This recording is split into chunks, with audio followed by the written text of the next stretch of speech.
నమస్తే రమగారు. నమస్తే జయ. రమగారు, శుక్రవారం అండ్ మంగళవారం ఈ 2 రోజులు కూడా కొన్ని పనులు చెయ్యకూడదు అని చెప్తూ ఉంటారు. సహజంగా ఇంట్లో పెద్దవాళ్ళు ఎవరున్నా కూడా చేయకూడని పనులు చేస్తుంటే ఈ రోజు ఎందుకు చేస్తున్నావు అంటారు. అసలు చేయకూడని పనులేంటి, దాని వెనుకాల ఉన్న తాకట్టులో ఉన్న బంగారాన్ని విడిపించి ఆ రోజు ఆన్లైన్ రేటుకే మేము కొంటాం. Sharma gold company. అంతరార్థాలు అవి ఖచ్చితంగా మనకు తెలియదు జయ. ఇవేంటంటే ప్రాంతాల వారీగా ఇలా చెప్పుకుంటూ ఉంటాం.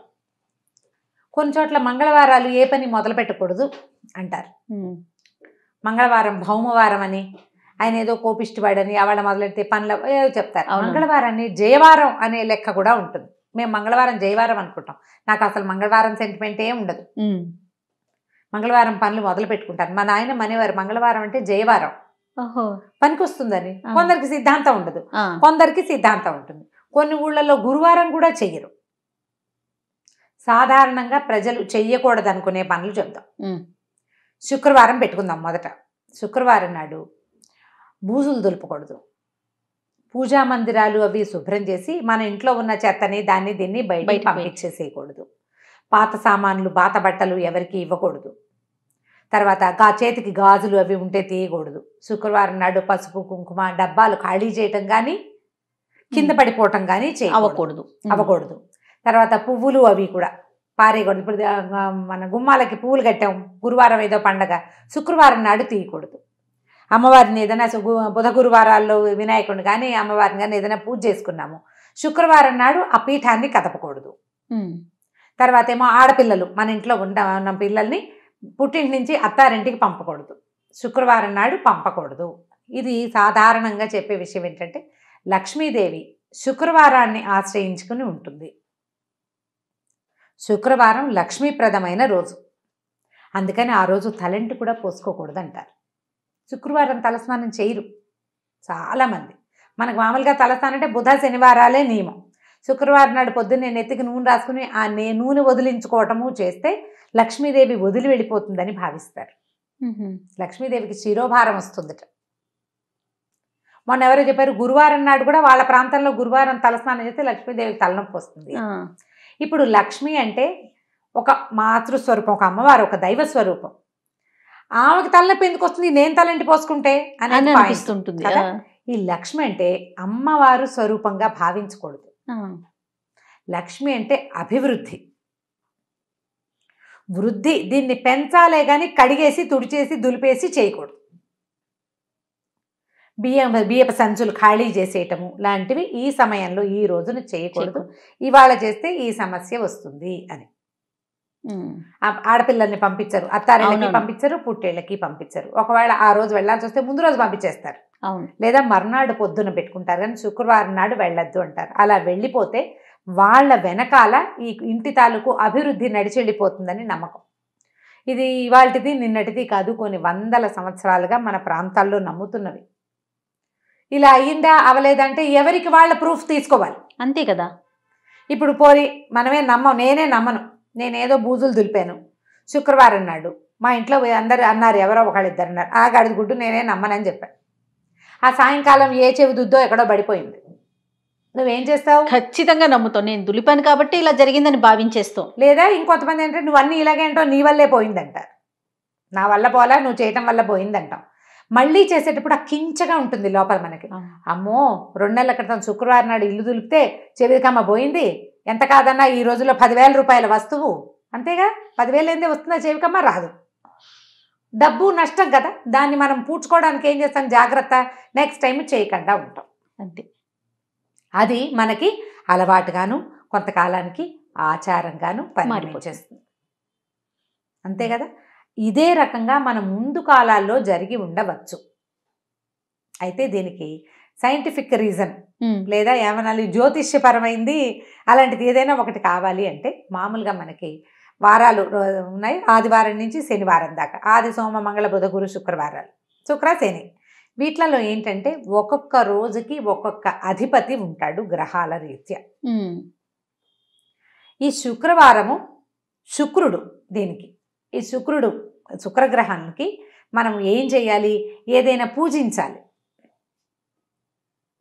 ఏదైనా తెచ్చుకోవాలి. ఆయనకి ఇష్టం అన్నమాట. పూజిస్తే పూజ అభివృద్ధి చెందుతుంది, ఏదైనా తెచ్చుకుంటే అభివృద్ధి చెందుతుంది, ఇచ్చినా పడేసినా దొరకదు, మళ్ళీ అవి రిపీటెడ్గా అవుతాయని చెప్తారు. ఓహో, ఆ గ్రహం తాలూకు ఇది ఉన్నప్పుడు ఆయన ప్రభావంలో మనం చేసిన పని ఏదైనా ఇబ్బడి ముబ్బడిగా అవుతుంది. ఇల్లంతా దులిపేసి చెత్త అంతా బయటపారేసావు, ఎప్పుడు నీ ఇంట్లో నుంచి బయటికే పోతూ ఉంటుంది. అలా కాకుండా నువ్వు ఏదైనా ఒక మంచిది తెచ్చుకున్నావు, ఎప్పుడు వస్తూనే ఉంటుంది. ఇదే పాయింట్. ఓకే, గ్రహాలను అనుసరించి ఈ విధానాన్ని అవలంబించేవాడు. మరి మంగళవారం ఏంటి రమ్మగారు? మంగళవారం కూడా ఇంచుమించుగా ఇలాంటిదే. మంగళవారము కుజుడు భూ సంబంధం, ఆయన భూమి పుత్రుడు. అవును, ఆయన కూడా ఏంటంటే ఆయన కొంచెం కోపిష్టివాడు, ఎర్రటివాడు, ఎర్రగా ఉంటాడు. ఆయనకి ఏంటంటే ప్రశాంతమైన వ్యవహారాలే కానీ పెద్ద పెద్ద వ్యవహారాలు అవి చేస్తే దురుసుగా అయిపోతుంది ఆ రోజున. ఆయన కోపిష్టివాడు కదా, కోపంగా ఉంటాడు. అందుకని కొన్ని ప్రాంతాల్లో ఈ మంగళవారాన్ని ఇట్లా నమ్ముతారనమాట. వాళ్ళు ఏదో మొదలు పెడితే తొందరపాటు పని కింద పరిణమించవచ్చు, అందుకు ఆ రోజు మొదలు పెట్టిపోకండి పనులు అంటారు. ఈ మంగళ శుక్రవారాల్లో హెయిర్ కట్ చేసుకోరు, గోళ్ళు తీయరు. మగవాళ్ళు హెయిర్ కట్, ఆడవాళ్ళు ఏముంది హెయిర్ కట్లు అనకూడదు కదా, క్షవరం చేయించుకోవటం, గడ్డం గీసుకోకుండా ఉండటం, గోల్డ్. ఎందుకంటే ఈ కట్ చేసేటప్పుడు ఏదైనా ప్రమాదం సంభవించే అవకాశాలు ఉన్నాయి కాబట్టి గోల్డ్ కత్తిరిస్తూ వేలు కదా కోసుకోవచ్చు, ఆ గోల్డ్ అక్కడ ఇక్కడ పడేసేయచ్చు ఇంట్లో. అలాంటివి అశుద్ధమైన వస్తువులు ఉంటే మనకి ఏదైనా ఇబ్బంది రావచ్చు.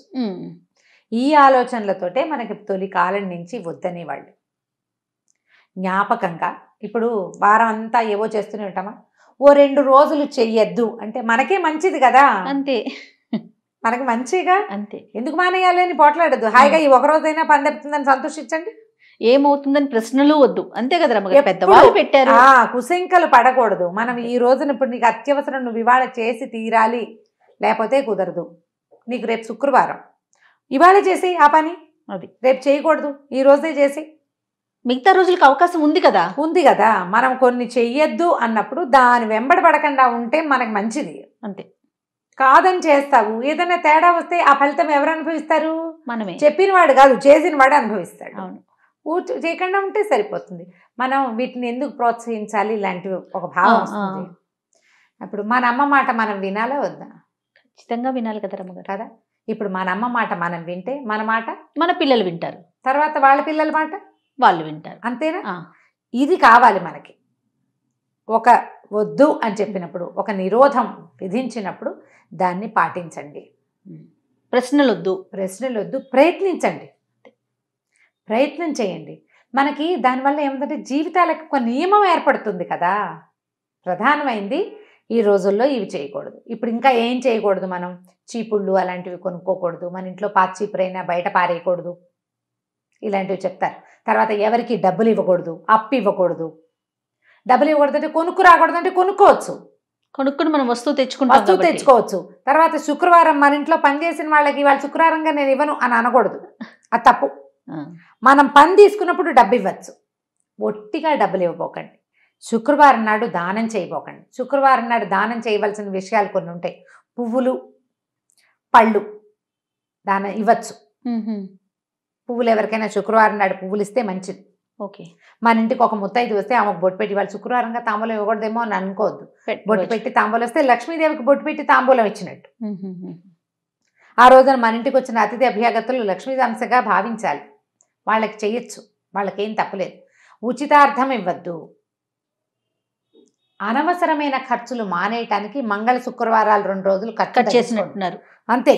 పెద్దవాళ్ళు అలా పెట్టారు అంతే. ఇప్పుడు ఒక వస్తువు అర్జెంటుగా కావాలి, ఈ పూటకి మానేస్తే ఈ ఖర్చు ఈ రోజుకి మాంతావు, రేపటికి దాని అవసరం కూడా రాకపోవచ్చు. ఆలోచించండి, చాలా సార్లు అట్లా అవుతుంది. అవును రమ్మగారు కదా. అవునవును, ఇది ఆలోచించి చేయండి తప్పకుండా. పైగా హెయిర్ కట్ వద్దంటే మంగళకి ఆ వారంలో ఒక రోజు సెలవు, హాయిగా. మంగళ శుక్రవారాలు చేయకూడదు, ఆ 2 రోజులు అతను రెస్ట్ తీసుకుంటాడు. ఇప్పటికీ మనం అదే చూస్తాం కదా, పార్లర్స్ కానీ అన్ని చోట్ల కూడా మంగళవారం సెలవు తీసుకుంటారు కదా. మంగళవారాలు సెలవు. శుక్రవారం నియమం ఉంటే అది కూడా మంచిదే, వాళ్ళకి సెలవు కావాలి కదా. ఇలా ఆలోచించండి. ఏదైనా ఒక పాత పద్ధతి బాగా జస్టిఫికేషన్ మనం చెప్పుకోలేకపోతాం, వద్దన్నారు మానేస్తే సరిపోతుంది. వీటిని మూఢనమ్మకాల కింద పరిగణించకూడదు అనిపిస్తుంది నాకైతే కదా రమ్మగారు. మూఢనమ్మకానికి ఏముంది అందులో, చేస్తే చెయ్యి లేకపోతే లేదు. అది నీ పళ్ళు రాస్తే నీకే బుద్ధి వస్తుంది. క్రాష్, ఇవన్నీ మూఢనమ్మకం, ఇలాంటివి వద్దు. అనవసరం, ఇంకా అట్లా వెళ్ళిపోవాలి అంతే మనం. రైట్ రమ్మ గారు, థ్యాంక్ యూ. నమస్తే. నమస్తే.